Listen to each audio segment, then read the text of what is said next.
played for your audience and drop them back in on top of your mix, or just have a library of beats and other sound effects ready to go to use at any time.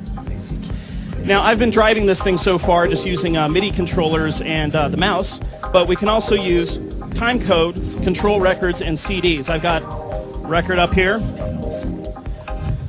So what I'm going to do is I'm going to go ahead and engage the time code control within the preference. Now I can actually drop the needle on a record and control it from vinyl. And of course, moving the needle to a different location causes the song to seek ahead, just like a real record, or back towards the beginning. And right now we are using something called absolute mode, meaning that everywhere I put the needle represents an absolute location in the music. So if I were to scratch and cause the needle to skip, I end up being in a different location on the song. To prevent that, this option right here switches us into relative mode. So now, it doesn't matter where I put the record. All I'm doing is controlling playback speed. So if I scratch and the needle skips, I don't lose the sound I'm scratching. So this is really good news for those hip-hop guys who just scratch like crazy, especially if it's in a dance club with a really shaky floor or something like that causes a lot of needle skips. They'll never lose the sounds they're working on. And also for those guys, we'll put on another record here. We've got something called Quick Scratch, which basically allows you to take any sample that's loaded in the sampler and immediately replace what you're playing on a deck with that sample. So for example, I hit QS1 and I end up getting the infamous aw sound, which we've all heard before. I would scratch if I could, but I can't. But I'm sure someone out there can already tell how good this will be to use, because if I hit Quick Scratch 2, I can change to another sound.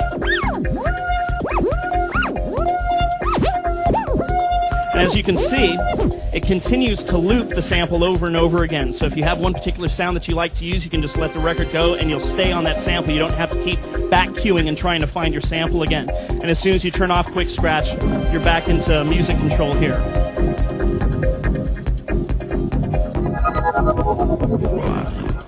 Okay, and the one last feature here to show you all is a special time code control mode called Amputate. Now when this is active, like Amputate says, you're chopping something off. In this case, I'm going to chop off one of the turntables. Using Amputate mode, I can go out and DJ using just one CD deck or one turntable for control.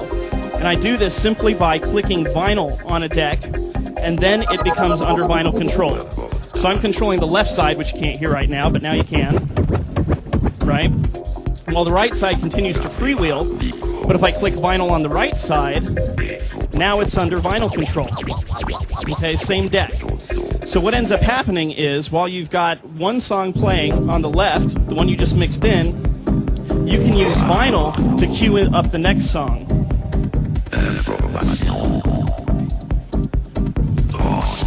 Actually, find it here.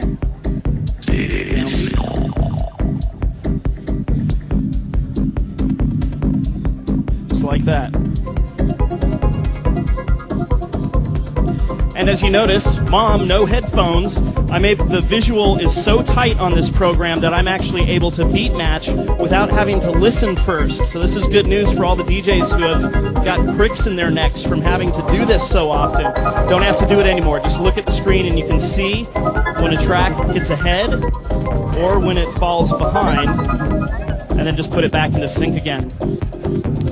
One other nice feature about using Amputate mode is that you can use auto-synchronization in this mode.